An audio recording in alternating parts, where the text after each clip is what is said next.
Hello everyone, welcome back. आज का जो वीडियो है इसमें हम लोग ऑफ़र के बारे में सब कुछ पढ़ेंगे। ऑफ़र की डेफिनेशन, मीनिंग, वैलिड ऑफ़र कौन से होते हैं, फीचर्स देखेंगे और क्लासिफिकेशन भी देखेंगे। और नेक्स्ट वीडियो जो है वो मैं एक्सेप्टेंस के ऊपर बनाऊंगी, तो इससे ये दोनों टॉपिक आपके बहुत अच्छे से क्लियर हो जाएंगे। तो चलिए हम लोग अपने आज के टॉपिक के साथ स्टार्ट करते हैं। ऑफ़र पढ़ते हैं। पहले हम लोग समझते हैं कि ऑफ़र होता क्या है, फिर इंडियन कॉन्ट्रैक्ट एक्ट की डेफिनेशन देखेंगे। देखिए, ऑफ़र जो है वो बहुत ही कॉमन टर्म है। आपने भी कई बार सुना होगा अपनी लाइफ में, और हो सकता है कभी आपने यूज़ भी करा हो किसी से। जैसे आपके पास मिंत्रा या अमेज़ोन से टेक्स्ट आते होंगे कि आज का स्पेशल ऑफ़र है, आपको 499 में 2 शर्ट्स मिल रही हैं या फिर 50% ऑफ मिल रहा है। तो ये एक ऑफ़र होता है। ऑफ़र मतलब प्रस्ताव होता है जो वो लोग आपके सामने रखते हैं, और इस वे में रखते हैं कि आप जो हैं वो तुरंत मान जाएं उस चीज़ को, आप तुरंत एक्सेप्ट कर लें। आपको कन्विंस करने के लिए रखा जाता है। तो ऑफ़र एक ऐसा प्रस्ताव होता है जो एक इंसान दूसरे इंसान के सामने रखता है ताकि वो उसकी बात से कन्विंस हो जाए। अब हम लोग देखेंगे इंडियन कॉन्ट्रैक्ट एक्ट जो है वो ऑफ़र को कैसे डिफ़ाइन करता है। आपका जो इंडियन कॉन्ट्रैक्ट एक्ट है उसका सेक्शन 2A कैसे डिफाइन करते हैं ऑफर को, पढ़ते हैं। When one person will signify to another person his willingness to do or not to do something. जब एक इंसान दूसरे इंसान को ये सिग्निफाई करेगा उसकी विलिंगनेस, उसकी इच्छा, उसके लिए कोई काम करने के लिए या फिर उसके खातिर कोई काम ना करने के लिए।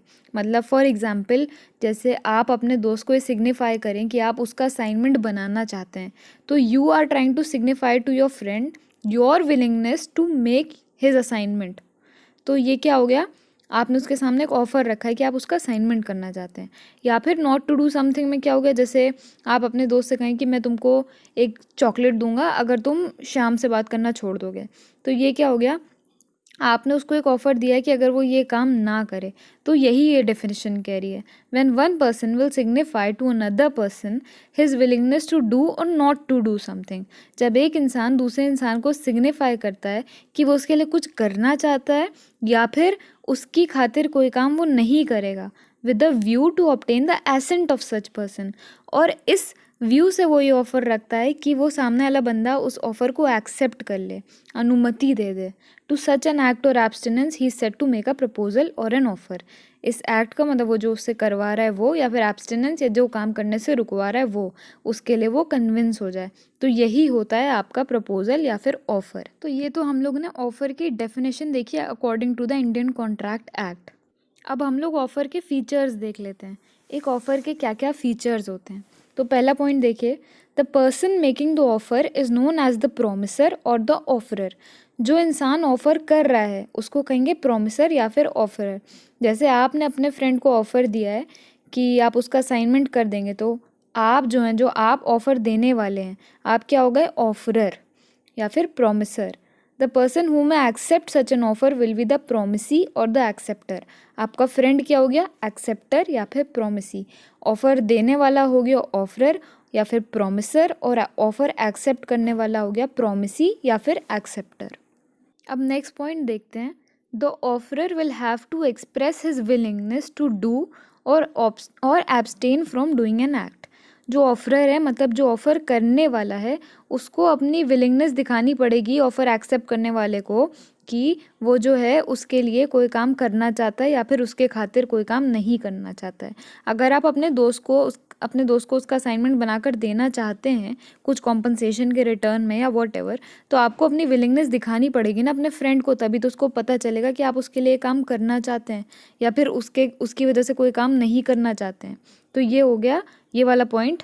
The offerer will have to express his willingness to do और abstain from doing an act.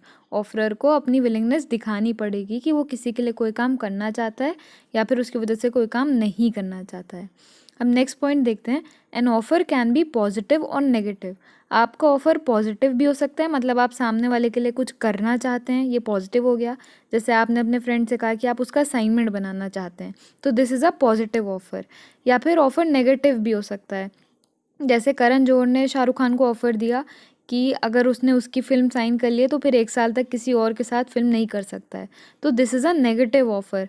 मतलब अब उस शाहरुख खान को दूसरी फ़िल्म साइन करने से रोक रहा है, एब्सटेन कर रहा है उसको दूसरा ऑफ़र साइन करने से। तो this will be a negative offer. तो आपका ऑफ़र पॉजिटिव भी हो सकता है और नेगेटिव भी हो सकता है। अब हम लोग देखते हैं क्लासिफिकेशन ऑफ ऑफ़र। ऑफ़र को कैसे क्लासिफाई किया गया है। तो पहला आता है general offer. General offer is the one that is made to the public at large. वो ऑफ़र जो आप पूरी पब्लिक को करते हैं। जैसे किसी का बच्चा सपोज़ेडली किडनैप हो जाता है या खो जाता है, तो वो जो है वो न्यूज़पेपर में अनाउंसमेंट करवाते हैं कि जो भी इंसान हमारे बच्चे को ढूंढ के लाएगा उसको हम 10,000 का रिवॉर्ड देंगे। तो ये हो गया जनरल ऑफ़र। उन्होंने पूरी पब्लिक से कहा है, किसी भी स्पेसिफाइड पार्टी से नहीं कहा। It is not made to any specified party. उन्होंने किसी एक बंदे से तो नहीं कहा ना कि आप मेरा बच्चा ढूंढ कर लाओ। उन्होंने पेपर में छपवाया है, मतलब ये पब्लिक को ऑफ़र किया गया है। Any member of the public can accept the offer and be entitled to the rewards या फिर कंसिडरेशन। पब्लिक का कोई भी मेंबर जो भी पढ़ रहा है, अगर उसने बच्चे को देखा तो पब्लिक का कोई भी मेंबर इस ऑफ़र को एक्सेप्ट कर सकता है। किसी को भी पूरी पब्लिक में अगर वो बच्चा मिल गया, उन्होंने उसको ला कर दे दिया, तो he is entitled to the reward. मतलब उस कपल को अब उनका फ़र्ज़ बनता है कि वो उसको रिवॉर्ड यानी 10,000 रुपये दें। तो जनरल ऑफ़र वो हो गए जो पब्लिक को किए जाते हैं, किसी स्पेसिफिक पार्टी को नहीं किए जाते, और पब्लिक का कोई भी मेंबर इनको एक्सेप्ट करके अपना रिवॉर्ड या कंसिडरेशन उसके रिटर्न में ले सकता है। अब आता है आपका नेक्स्ट स्पेसिफिक ऑफ़र। नाम से ही पता चल रहा है, the offer that is made only to specific parties. वो ऑफ़र जो स्पेसिफिक पार्टीज़ को किया जाता है। जैसे आपने अपने दोस्त से कहा था कि आप उसका असाइनमेंट करना चाहते हैं, तो ये स्पेसिफिक ऑफ़र हो गया। आपने अपने फ्रेंड से कहा है, कोई थर्ड पार्टी का इन्वॉल्वमेंट यहाँ पर नहीं है। मैंने जो एग्जाम्पल लिया है वो देख लेते हैं। A offers to sell his horse to B. कोई इंसान है ए, वो बी से कह रहा है कि वो उसको अपना घोड़ा बेचना चाहता है for ₹5,000। Then only B can accept such an offer because it is specific to him. ये ऑफ़र सिर्फ बी एक्सेप्ट कर सकता है क्योंकि ए ने स्पेसिफिकली बी को ऑफ़र करा है कि वो उसको अपना घोड़ा 5,000 में देना चाहता है। तो स्पेसिफिक ऑफ़र्स वो ऑफ़र होते हैं that are made to specific parties, जो सिर्फ स्पेसिफिक पार्टीज़ को किए जाते हैं, और जिस पार्टी को किए जाते हैं सिर्फ वही वो ऑफ़र एक्सेप्ट कर सकती है।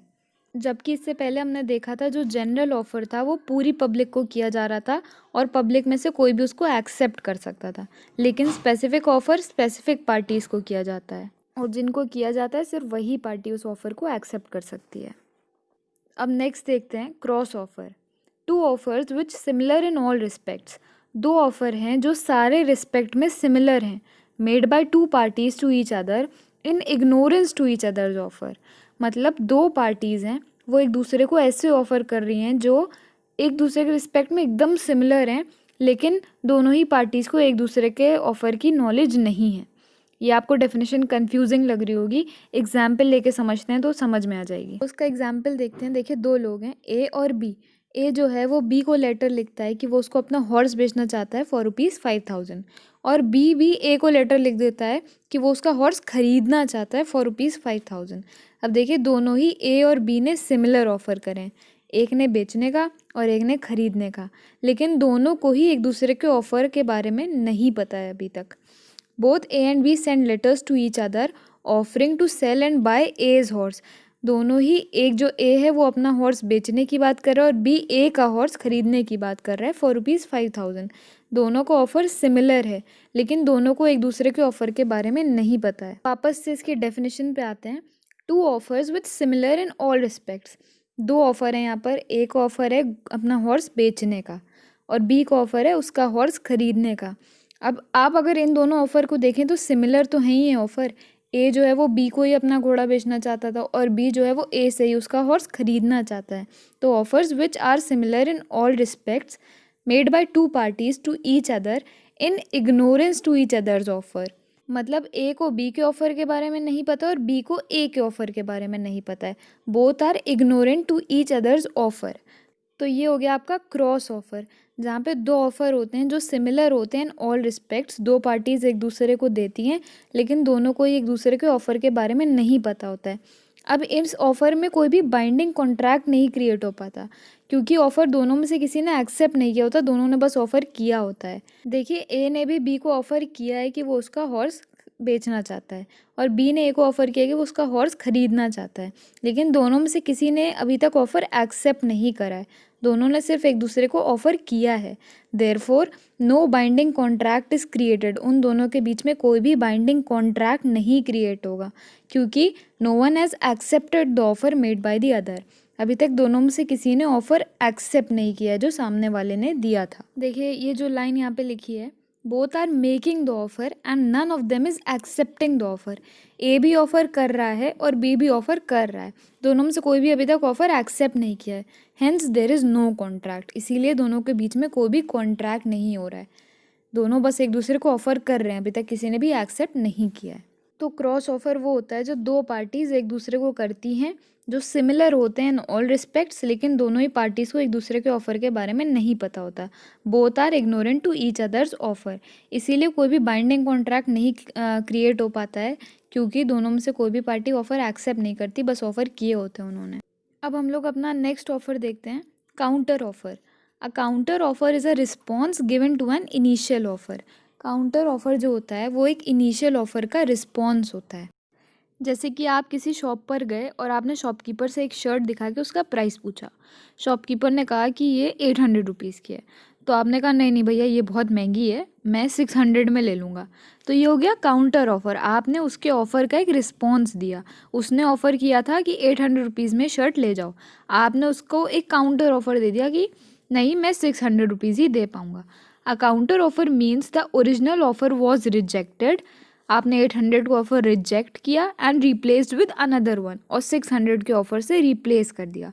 मतलब आपने ओरिजिनल ऑफ़र को रिजेक्ट करके एक नया ऑफ़र दे दिया, ये होता है आपका काउंटर ऑफ़र। अब जो आपका काउंटर ऑफ़र होता है ये ओरिजिनल ऑफरर को 3 ऑप्शंस देता है। ओरिजिनल जो सबसे पहले जिसने ऑफ़र दिया था उस बंदे को ये 3 ऑप्शंस देता है।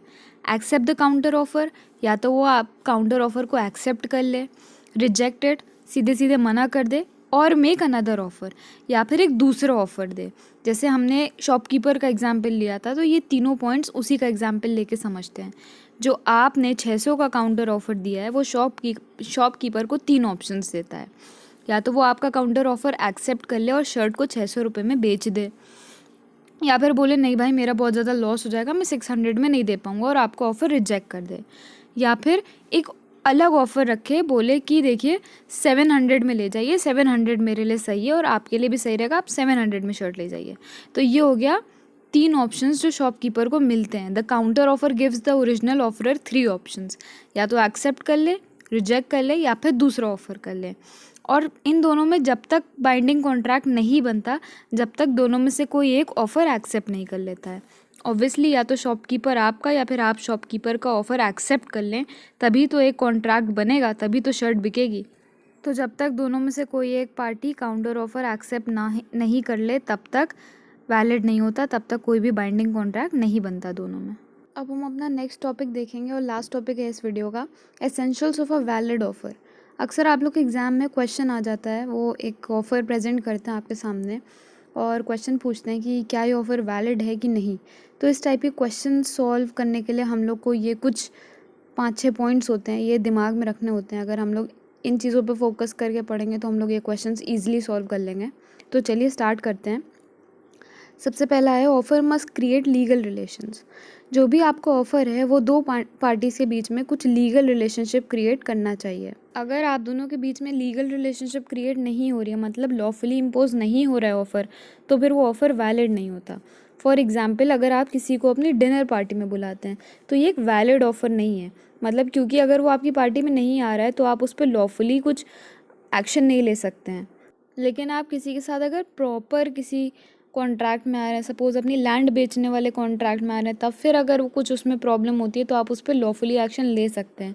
तो वो एक वैलिड ऑफ़र होगा। जिस भी ऑफ़र में आपके बीच में लीगल रिलेशनशिप क्रिएट होती है वो एक वैलिड ऑफ़र होता है।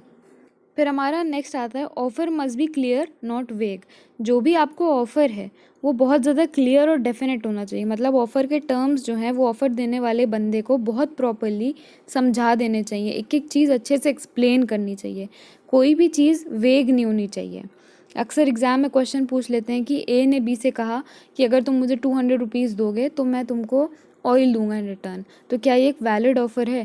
तो ये ऑफ़र वैलिड नहीं है, क्योंकि ए ने बी को ये तो नहीं बताया ना कि वो कौन सा ऑयल दे रहा है या फिर कितनी क्वांटिटी में दे रहा है। तो ऑफ़र के टर्म्स जो हैं वो क्लियर नहीं है। The terms of the offer should be very clear. अगर क्लियरली डिफाइंड नहीं होंगे तो फिर आपका ऑफ़र भी वैलिड नहीं होगा।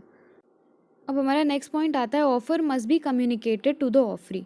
ये पिछले वाले पॉइंट से काफ़ी ज़्यादा सिमिलर है। ये भी वही कह रहा है कि जिसको आप ऑफ़र दे रहे हैं उस इंसान को आपको ऑफ़र के पूरे टर्म्स अच्छे से कम्युनिकेट करने चाहिए। For a proposal to be completed it must be clearly communicated to the offeree. कोई भी प्रपोजल तभी कंप्लीट होता है, कोई भी ऑफ़र तभी वैलिड होता है जब वो प्रॉपरली सामने वाले बंदे को कम्युनिकेट किया जाता है। No offeree can accept the proposal without knowledge of the offer. अगर उसको ऑफ़र की प्रॉपर नॉलेज ही नहीं है तो वो ऑफ़र एक्सेप्ट कैसे करेगा। अगर आप अपने फ्रेंड का असाइनमेंट बनाना चाहते हैं और उस आपके फ्रेंड को ये नॉलेज ही नहीं है कि आप फिज़िक्स के असाइनमेंट की बात कर रहे हैं या बायोलॉजी के असाइनमेंट की बात कर रहे हैं, तो फिर वो अपना असाइनमेंट आपसे कैसे बनवाएगा। No offeree can accept the proposal without knowledge of the offer. तो इसीलिए आपको अपने फ्रेंड को प्रॉपरली कम्युनिकेट करना चाहिए कि देखो मैं तुम्हारा फिज़िक्स का असाइनमेंट बनाना चाहता हूँ, तब तो वो जाके आपका ऑफ़र एक्सेप्ट कर पाएगा। अगर आप उसको ऑफ़र सही से बताएंगे ही नहीं, सही से कम्युनिकेट ही नहीं करेंगे, तो वो ऑफ़र भी वैलिड नहीं होगा। अब हमारा नेक्स्ट पॉइंट आता है ऑफ़र में बी कंडीशनल। देखिए जो ऑफ़र करने वाला है वो अपनी कुछ टर्म्स एंड कंडीशन रख सकता है और वो टर्म्स और कंडीशंस फुलफिल होना नेसेसरी है for a offer to be valid. The offerer can make the offer subject to any terms और कंडीशंस ही डीम्स नेसेसरी। अगर आप अपने फ्रेंड को ऑफ़र कर रहे हैं कि आप उसका फ़िज़िक्स का असाइनमेंट करेंगे, अगर वो आपका मैथ्स का असाइनमेंट कर दे तो आपका ऑफ़र तभी वैलिड होगा जब आपका फ्रेंड आपका मैथ्स का असाइनमेंट करने के लिए मान जाएगा। ऑफरर अगर कुछ टर्म्स एंड कंडीशंस रख रहा है तो फिर ऑफ़र को वैलिड होने के लिए उनका फुलफ़िल होना ज़रूरी है। देखिए यहाँ पे लिया है A can offer to sell goods to B if he makes half the payment in advance. एक बंदा है ए, वो बी से कहता है कि मैं तुमको अपना सामान बेच दूंगा अगर तुम मुझे आधा पेमेंट एडवांस में दे दो। तो बी जो है वो इसकी कंडीशंस एक्सेप्ट कर लेगा तो फिर ये ऑफ़र वैलिड हो जाएगा।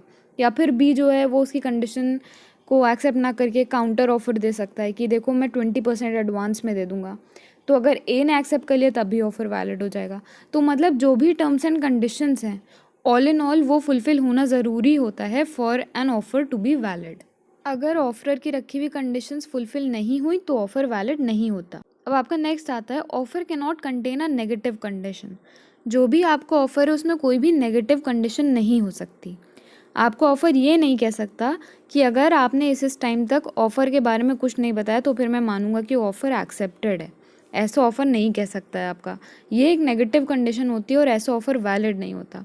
फॉर एग्ज़ाम्पल अगर ए जो है वो बी से कह रहा है कि मैं 5,000 रुपये में तुम्हें अपनी काऊ बेच दूंगा, अपनी गाय तुमको 5,000 रुपये में दे दूंगा, लेकिन अगर तुमने मंडे तक मेरा ऑफ़र रिजेक्ट नहीं किया तो मैं समझूंगा कि तुमने मेरा ऑफ़र एक्सेप्ट कर लिया है। This is not a valid offer, क्योंकि यहाँ पे उसने एक नेगेटिव कंडीशन लगा दी कि मंडे तक रिजेक्ट नहीं किया तो एक्सेप्टेड मानूंगा। ऐसे ऑफ़र भी वैलिड नहीं होते। The offer can not contain a negative condition. अब नेक्स्ट वाला तो हमने पहले भी पढ़ा था, ऑफ़र कैन बी स्पेसिफिक और जनरल। एक वैलिड ऑफ़र स्पेसिफिक भी हो सकता है, किसी स्पेसिफिक पार्टी के लिए भी हो सकता है, या फिर जनरल भी हो सकता है for the whole public at large, पूरी पब्लिक के लिए भी हो सकता है। The offer can be one or more specific, the offer can be to one or more specific parties. एक या उससे ज़्यादा स्पेसिफिक पार्टीज़ को भी आप ऑफ़र कर सकते हैं, और the offer could be to the public in general, या फिर पूरी पब्लिक को भी आप ऑफ़र कर सकते हैं। दोनों ही ऑफ़र आपके वैलिड होते हैं। तो आपका लास्ट पॉइंट है ऑफ़र में बी एक्सप्रेस्ड और इम्प्लाइड। ऑफ़र एक्सप्रेस किया जा सकता है वर्ड से, या फिर बोल करके, या फिर लिख करके। The offerer can make an offer through words, मतलब ये हो गया आपका एक्सप्रेस्ड ऑफ़र। या फिर इम्प्लाइड, मतलब जो आप अपने एक्शंस से दिखाएं सामने वाले को, वो होता है इम्प्लाइड ऑफ़र। दोनों ही फॉर्म के ऑफ़र जो हैं वो वैलिड होते हैं। ये पॉइंट्स जनरली एग्जाम में वैसे तो नहीं पूछते हैं, बट अक्सर क्वेश्चन दे देते हैं कि is it a valid offer और नॉट। तो उन क्वेश्चंस को सॉल्व करने के लिए मैंने ये पॉइंट्स बताए हैं। तो आई होप ये वीडियो आपको हेल्पफुल लगा होगा। इन केस आपको कोई भी डाउट हो तो आप मुझे कमेंट सेक्शन में बता सकते हैं। Thank you so much for watching. और मैं एजुकेशनल वीडियोज़ बनाती हूँ, if you are interested in that, या फिर आपको मेरी वीडियोज़ अच्छी लगती हैं तो please don't forget to subscribe my channel. Thank you so much.